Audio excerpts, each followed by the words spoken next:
Hello, it's Chloe. I'm here on the lookout for guests to be on the show. Head to ecommercemasterplan.com/guest to get your application in. I thought I'd let you know what happens after you apply. So I take a look through all the applications and select those I think will make a good episode. For those I think will, I will drop you an email with a link to book an hour to do the recording. You then pick an hour that works for you, after which I send you all the information on what you need to get ready for the recording. Now, we record online, so you can do it from anywhere in the world, so long as you've got a solid internet connection and no background noise. And then ahead of time, all you really need to prep are your top tips answers, because hopefully you know what you want to talk about, because what you want to talk about is your business. That shouldn't take too much prep. But yeah, the top tips, make sure you've got those answers ready. Then once the recording slot comes around, we'll both be logged into a Zoom call, really nice and simple, and we're going to have a little chat. And then once we've done that chat and we're both all ready to go, I will hit record and then away we go. Any errors that happen, of course, we will edit out before it goes live. And unfortunately, if you take a tally of them, they're usually mine. It's as simple as that. Once we finish recording, I will let you know when it's going out and we can deal with any questions you've got or anything. It really is that simple to record it. It's also that simple to apply. So just head to ecommercemasterplan.com/guest if you'd like to join me on the show. It's the E-commerce Masterplan podcast. Here to help you solve your marketing problems and grow your e-commerce business. Cutting through the hype to bring you inspiration and advice from the e-commerce sector and beyond. Here's your host, Chloe Thomas. Hello, welcome to the latest podcast. I'm Chloe and it is great to have you out there listening. In this episode, I've got something a little different for you, and it's different on a few fronts. My guest gained his experience in the e-commerce travel sector rather than the pure e-commerce retail sector. And as I often say, it's always good to learn from other industries, so we'll get a little bit from that. He's also going to be talking about how he's gone about growing his own e-commerce business, which is a marketing training operation, so selling virtual products. And trust me, you're going to learn a lot from that side of the interview. Plus, we'll have some great SEO tips too. How could we not? Get ready for some great ideas. Without the sponsors, the podcast wouldn't be possible, so please do check them out. This episode is brought to you by SendPro Online from Pitney Bowes.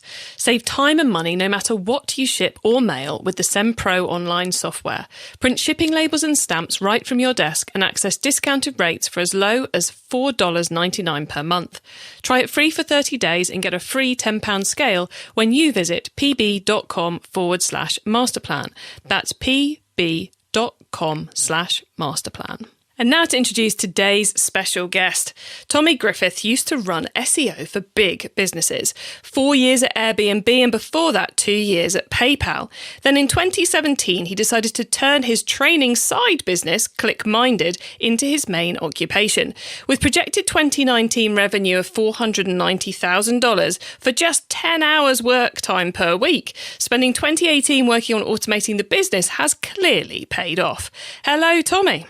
Chloe, how's it going? How are you? I am excited to talk to you today because there's so much of what you've done in recent years which is relevant to our listeners. I think this is going to be an awesome chat. Yeah, it should be fun. I'm ready to nerd out with your listeners and with you. That sounds good. Well, look, let's start off with your pre-ClickMinded world and talk search. So how did you get into search in the first place? Yeah, so I've been doing search engine optimization for a little over 10 years. The way I got into it, a lot of your audience might be familiar with it, and other digital marketers as well. But I first got into it by reading Tim Ferriss's book, 4 Hour Workweek. Did you ever read that? Oh yes, yeah, the staple in the internet marketing world. And yeah, I was I graduated university right when the recession started. I was studying finance. And that was my plan. You know, I was like, oh, I'm going to go down to New York and work at a boring cubicle bank like everyone else in my graduating class. And I remember the day I went to one of these, I think it was Bear Stearns, and I applied. And then like 3 days later, they went bankrupt. Like 160-year-old financial institution bankrupt, you know? And I was 22 or something like that. I ended up reading this. This is a really dorky story, but yeah, I ended up reading 4 Hour Workweek, And one of the things Tim Ferriss recommended in 2008 is an info product, right? And he said that, if you have a specific type of knowledge, it can be helpful to create that, right? If you have a competitive advantage that way. I had this very embarrassing story where I started a fraternity in college. Are you familiar with these? I know they're not as popular over in Europe and UK. We know enough from watching movies, but we couldn't answer quiz questions on them, okay. I suppose. Right. And so then that they are incredibly obnoxious. And what we did in university was exactly as obnoxious as you're imagining right now. So we started a fraternity, and it started as kind of a joke. And by the time I left university, there was like 100 people in it, right? And so I was sitting there reading this book and thinking, okay, actually, that's one piece of knowledge I had. I used a keyword research tool and found that people were actually searching for this, how to start a fraternity, right? So I wrote this very dorky 60-page ebook called The Fraternity Handbook, and wrote an ebook on how to start your own fraternity. I started selling the book for $10. Nobody bought it. I dropped the price to $5. Nobody bought it. And then I raised the price to $47. And 250 people bought it. Wow. And that's when you learned about search, was promoting that. That was, yeah, exactly. So I wrote the ebook and they said, okay, how do I get this to the top of Google? Ended up, searching for how to do that, teaching myself. And then that spiraled into really loving search engine optimization, really getting into it, working for an agency, and then eventually joining the internet marketing team at PayPal a couple of years later, managing search engine optimization there. Wow, you did SEO even for big businesses for like 6 years across PayPal and Airbnb. I guess what's your advice for anyone out there who's approaching SEO, given you've had so much experience in it? Yeah, so I am incredibly biased when it comes to search engine optimization. I every digital marketing channel has their role, but I've been sort of a specialist that focuses specifically on search engine optimization, and I kind of overly emphasize it. The way big companies and small entrepreneurs that are just getting started is very different. The nature of what I was doing day to day at PayPal and Airbnb was incredibly different from an e-commerce entrepreneur who has a lot more to worry about day to day. I have to admit, being a PayPal and Airbnb managing search engine optimization is much less sexy than whatever you're imagining right now. It's a lot of, hey, these engineers were about to introduce a change to these pages that's going to de-index them from Google, so we have to stop them, right? Or, hey, these designers want to propose something that's written in a language that's incredibly search engine bot unfriendly, and we have to change this, right? Or hey, these guys want to remove all the text from this page. That's a really bad idea, right? And it's just like putting a lot of these concepts into presentations and talking with people and making sure everyone's in the same boat, right? A lot of herding cats and getting people on the same team. So it's very, very different from what someone listening to the e-commerce master plan podcast and like trying to get more traffic to their product pages would be doing on a day-to-day basis in terms of like sort of what I'm executing on. But the concepts, the principles of like what you need to do to get your site indexed, ranking, and optimized for your users that are searching for you, they're all the exact same concepts. It's just the big company stuff ends up being different when you execute on a day-to-day basis. It sounds like the big company role is more of policing the stupidity out of the business. For sure. Can I steal that from you?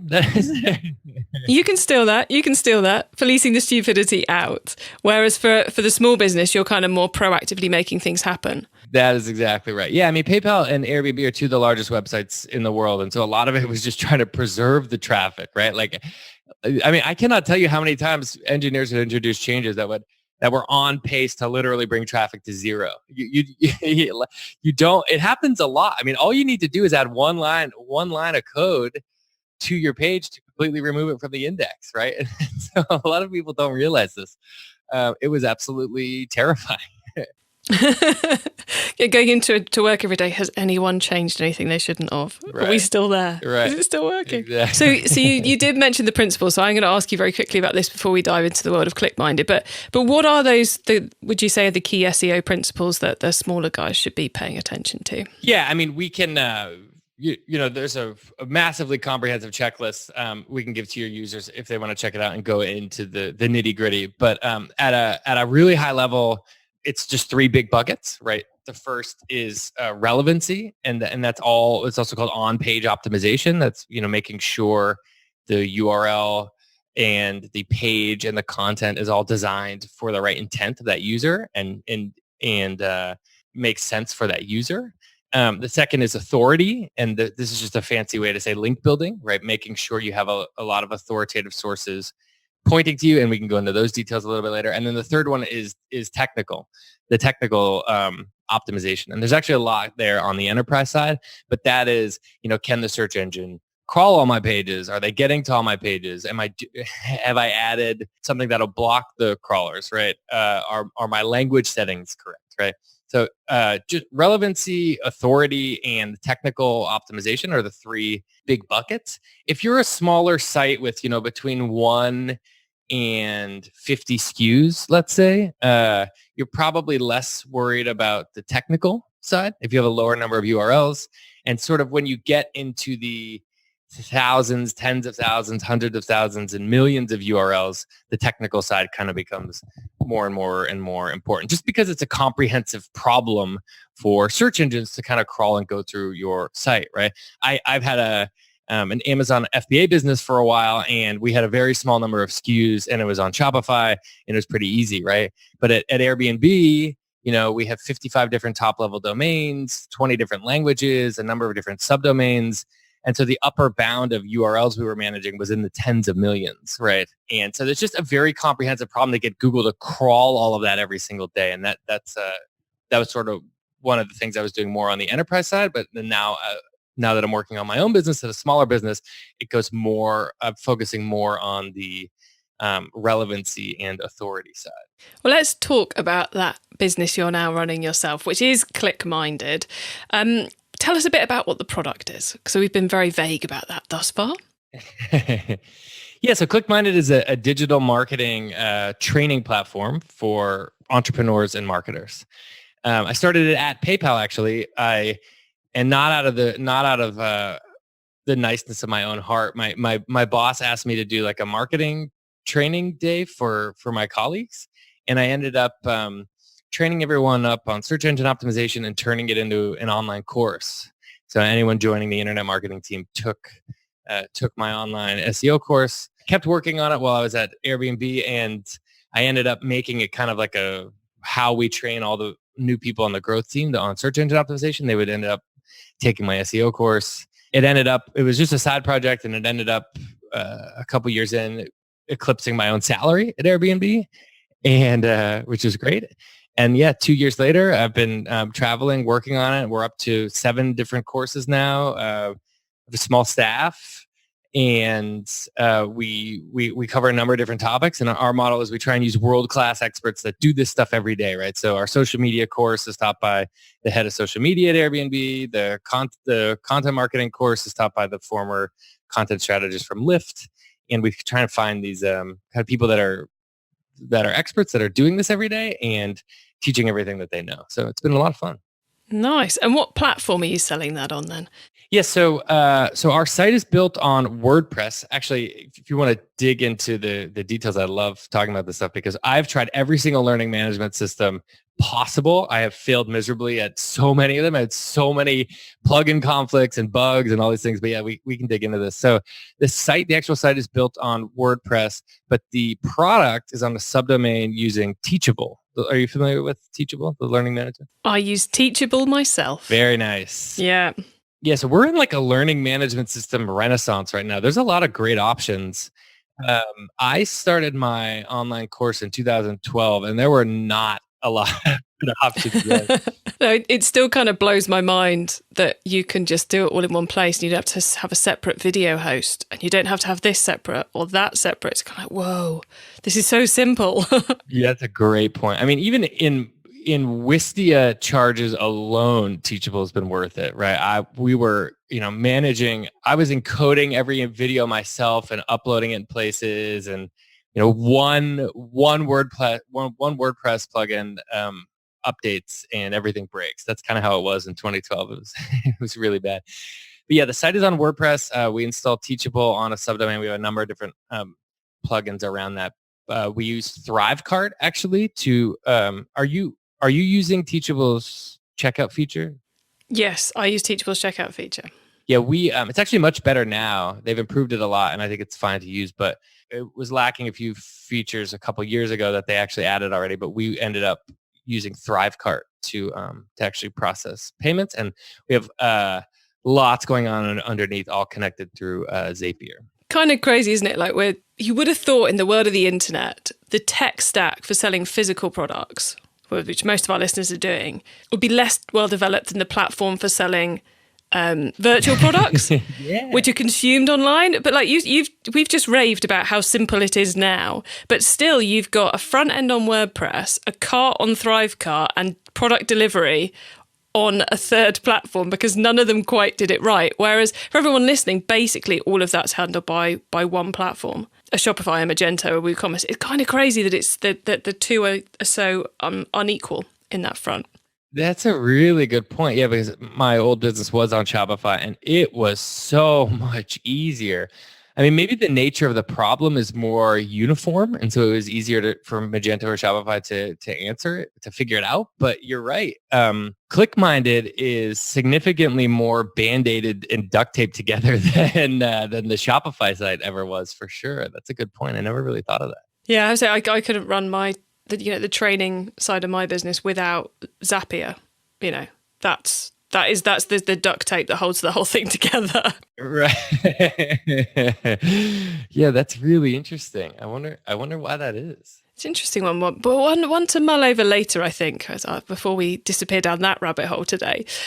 You mentioned you've got a few team members. So who have you got working on ClickMinded? Yeah, so we, on kind of day-to-day operation stuff, the business has different needs sort of as we've gone along. So when we first were creating all of our courses, that was a lot of work in and of itself, right? 7 different courses, 35 hours of HD video. So that was a bunch of work, and we needed different staff at that point. Now it's changed a little bit because the actual products are created, and so it's a little bit more maintenance. So we have video editor guy.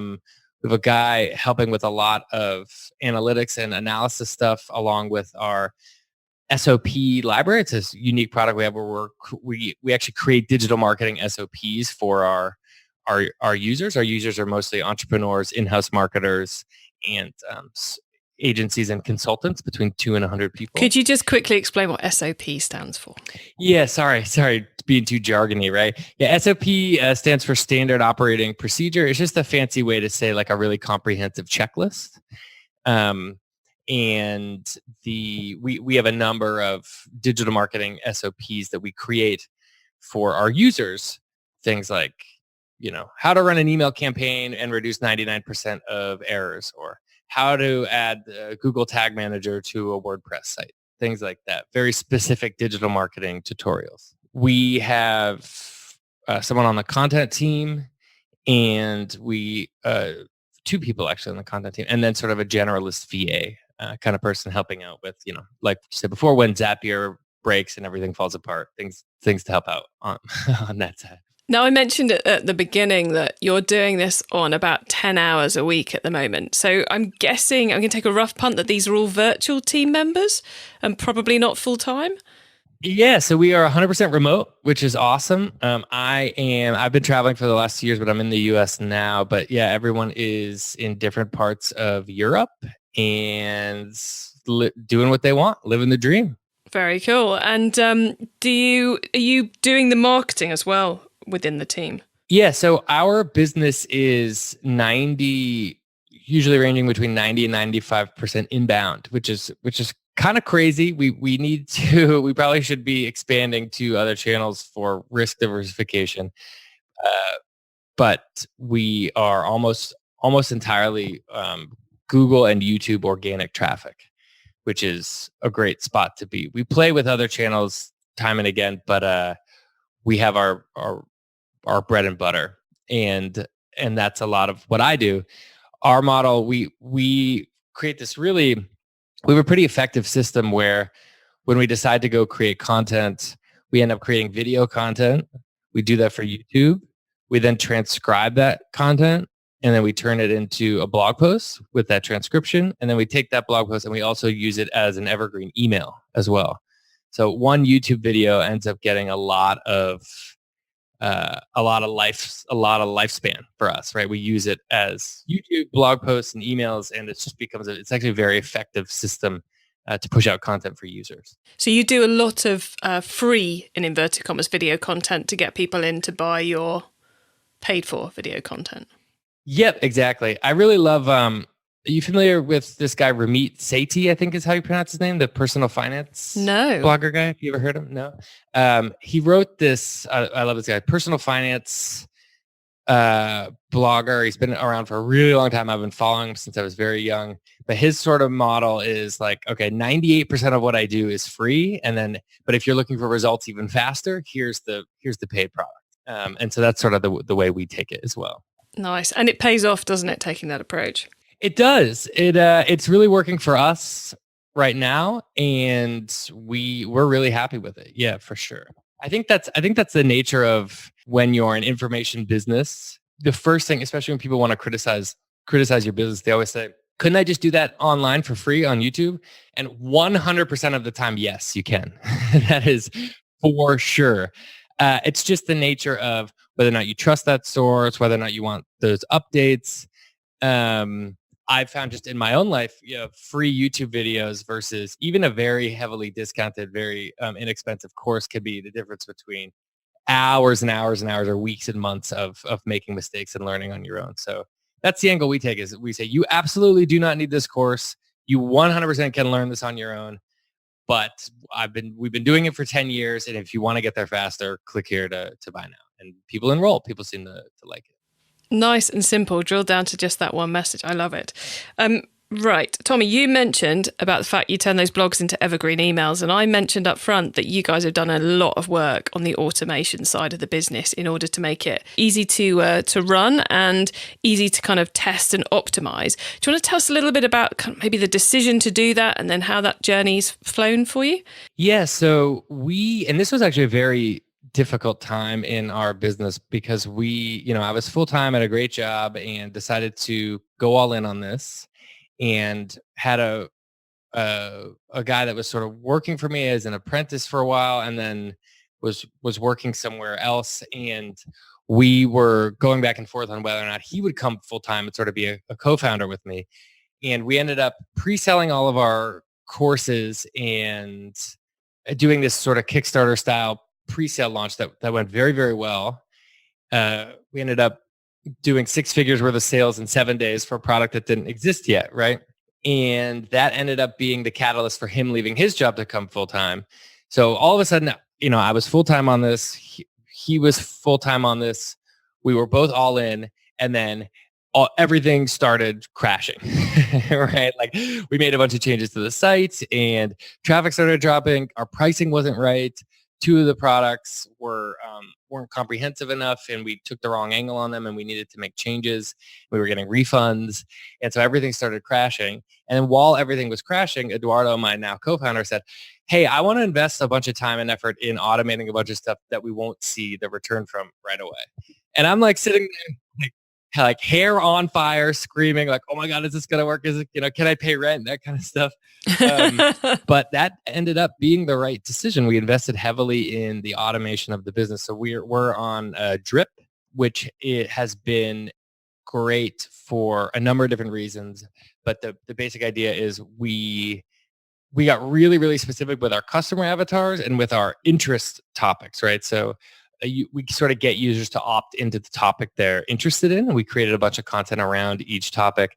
And we sort of deliver them content based on what they're interested in at the right times. And we've automated a number of different things, right? Including, offering a flash sale to these users or getting them automating, trying to pull them back into the site to consume more content if we think they're interested in something. So it was a little bit risky because the business was sort of crashing out while we were investing in these things that take a long time to realize. It sort of takes a little bit of time to figure out whether or not it was worth it, but it ended up working out. And now our business is almost entirely run on Drip and the automations that we've built within Drip. Nice. So basically your inbound activity, the YouTube, the SEO, the Google stuff, that's getting people onto the website, and then they're signing up to email marketing, basically. Is that, and then you're sending them the right thing at the right time to get the purchase? That's exactly it. So we basically focus on, all of last year we focused on the bottom funnel and the middle funnel, which is, what do we offer? When do we offer it? How can we make it great for users? How can we improve it a lot? How can we offer it for as cheap as possible or at the right price? Yeah, and then moving up in the funnel, it's just pouring traffic onto that funnel, right? So our business is entirely run on our email marketing list now. E-commerce Master Plan is supported by some of the greatest companies in the e-commerce sector. Here's a reminder of who they are. Don't waste any more time waiting in line to send mail and packages. With SendPro Online from Pitney Bowes, you can send packages and mail without leaving your office for as low as $4.99 per month. And because you're an e-commerce master plan listener, you'll receive a free 30-day trial to get started, plus a free £10 scale shipped right to your door to help you accurately weigh your packages. Save time and money no matter what you send with this new offer for SendPro Online. Starting at only $4.99 per month, you can print shipping labels and stamps from your own printer, easily compare rates using the online software, gain access to special USPS savings for letters and priority mail shipping, plus track all of your shipments and get email notifications when they have arrived. Go to pb.com/masterplan to access this special offer. Get a free 30-day trial and a free £10 scale to get started. That's pb.com/masterplan. Experience the better way to ship with a free trial of SendPro Online from Pitney Bowes. It's time for the top tips round. I love this section because it gives me and our listeners some really quick ideas for taking our business to the next level. So, Tommy, you ready for the top tips? Ready for the top tips. Cool. Okay, the book top tip. If everyone listening to this podcast agreed to take Friday off and read a book to make their business better, which book would you recommend? The book here that I would recommend, and I don't know if it would make the business better directly, immediately, overnight, but I highly recommend this, especially if you're thinking more about getting media and press towards your business. It's an older book called Trust Me, I'm Lying by Ryan Holiday. Have you ever read this? I have, yeah. Someone else recommended it on the podcast a couple of years ago, and I was like, I have to read that book. So what's so fascinating about this is it was written in 2012, and I think it's more relevant today than ever before. I mean, this guy called it. He was a marketer who played the press like a fiddle in order to do whatever he wanted to do. And then he wrote this sort of expose on how fake the online media industry is. It's called Trust Me, I'm Lying. And he introduced this concept called the page view economy. Honestly, I think he sort of called like Brexit and Trump and like the over politicized. I don't want to go politics here, but he really did call this unfortunate economy we have of relentlessly getting people to click, whether or not stuff is true. I have to admit, I'm recommending this book, but it will make you feel gross when you read it. Like, you will not feel good after reading it, but it's actually really important to understand how public relations and media works now. And unfortunately, it's a very dark, kind of gross industry, but it's good to know if you're about to do a bunch of media and promotion for your e-commerce business. Because I'm not saying you have to participate in it. I'm not saying you have to do what Ryan Holiday did, or he doesn't even necessarily recommend what he did. But it's really important to know if you're going to start be approaching a lot of these media companies, because the way they work is actually counterintuitive to what you might be thinking. They're not actually looking for the truth, which is very unfortunate. Great recommendation and very well sold there too. Okay, the traffic top tip. Which marketing method do you either prize above all others or think doesn't get the press it deserves? So my single favorite traffic tip, and more important than anything else, it's incredibly boring, is keyword research. And the reason why is because there are so many problems that you will solve in your business by doing really, really comprehensive keyword research. Just to gloss over it pretty quickly, right? We use a number of third-party tools in search engine optimization to get an idea of what people are Googling, basically, right? And the idea here is you'll think through your customer avatars and the products you're creating for your users and the problems that you're solving for your users, and you'll try and map out the entire universe of things that they would be Googling, right? From the very top of their problems to the very bottom. And you lay this out in a document, and you can sort of map the amount of search volume to it, right? The reason why this is really important, especially if you're a new e-commerce entrepreneur, is that you'll often find that, let's say, for example, you want to go out and create a new product. When you do really comprehensive keyword research, you can find right away that, oh my God, nobody is searching for this, right? Nobody is looking for this. Am I actually solving a problem? And it ends up becoming this very brutal, raw moment where you say, does anyone actually want this? Am I doing this for my users, or am I doing it for myself, right? It can actually go in the other side of the spectrum as well. You can do your keyword research and you can say, oh my God, people want this way more than I thought, right? I thought it would be 10,000 people a month searching for this, but it's actually 100,000. So over investing in keyword research, especially in the early phases of a new product line or a new business, is incredibly important in my opinion. Excellent. I love the fact you zeroed in on a teeny tiny part that's so important there. That's brilliant. Okay, the tool top tip. Maybe a collaboration tool, a social media plugin, a phone app, or just a way of working. Is there a cool little tool you use that makes you and your team more efficient from day to day? Yeah, for sure. I love Ahrefs, ahrefs.com. Ahrefs is the single best SEO, link analysis, link building tool out there. They also do rank tracking and monitoring, things like that. But it's the most comprehensive archive of links. So if you're really getting into search engine optimization and specifically that authority part, the building links to your site, Ahrefs is the way to go. Okay, cool. And then the growth top tip. If you met someone today who's focused on growing their e-commerce business from 100 orders per month to 1,000, what would be your number one tip for them? So my counterintuitive growth tip, especially for e-commerce owners with a large number of SKUs and URLs, is actually to kill pages on your site, to remove lower authority, low traffic pages from your site. I've seen a bunch of e-commerce sellers do this, and the big problem they have is they have a successful product line or a number of successful URLs, and then they suddenly expand it to tens of thousands to hundreds of thousands of pages, right? Maybe it's an individual product with too many color variants, right? Or they create an individual URL for small and medium and large and extra large. And a lot of these unnecessary URLs that aren't driving any traffic, they can be hurting you, right? So my top tip, especially if you have a large number of URLs, is to kill your underperforming pages. An easy way to do this is to go into Google Analytics, look at search traffic to all your pages over the last 90 days or maybe 180 days, export it and rank order it based on amount of traffic, right? And if you have a number of pages that aren't receiving any traffic, you might need to figure out a way to sort of remove those pages and put more emphasis, more internal links, more backlinking into your top pages and sort of double down on those instead. Oh, another cracking piece of advice there. That was brilliant. Tommy, thank you. And before we say goodbye, could you please let the listeners know where they can find more about you and ClickMinded, please? Yeah, sure. You can find us at clickminded.com. At Twitter, I'm at Tommy Griffith.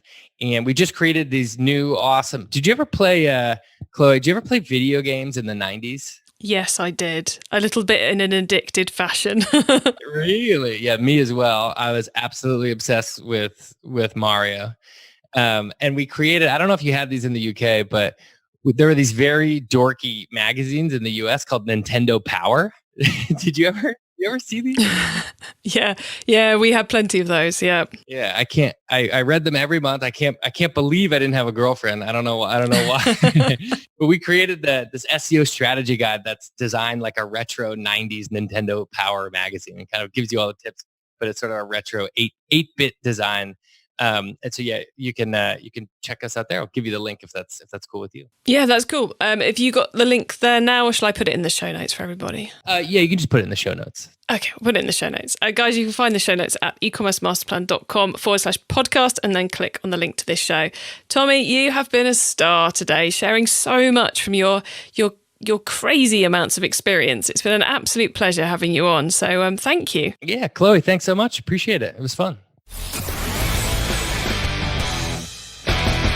Well, there you have it, guys. A whistle-stop tour through the world of SEO and how Tommy's going about building his virtual product e-commerce business. I guess key things to take away. If you ever think doing normal e-commerce, the physical product e-commerce is all getting a bit complicated and challenging, just try and do the virtual stuff, because it's a whole other ballgame where there isn't that amazing system that will do the great majority of it for you. Also, those tips he had around search, I thought were really, really strong. So the relevancy and authority being the key thing if you haven't got thousands and thousands of pages on the website, and then the technical being something you really do need to focus on if you've got all those pages. And then those tips he had around using Ahrefs for your link building, and then that one about actually killing off some of those underused pages. I may well go and do that myself tomorrow. That may well be happening. See if I can boost my rankings by doing that, because I know I've been blogging on. We've been putting stuff live on e-commerce master plan for 7 years now.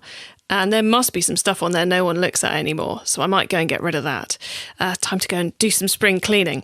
So I hope you've enjoyed the chat today. I hope you've enjoyed the show. If you want to get the links to that download, the retro Nintendo download Tommy mentioned, and the top tips links and details of everything else we've been talking about today, plus some related episodes, head over to ecommercemasterplan.com/podcast. That's one page that certainly won't be being removed from the website.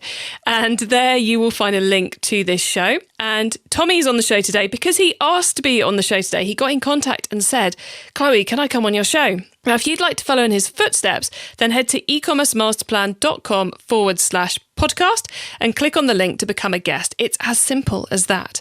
I hope you have a great week. Keep optimizing.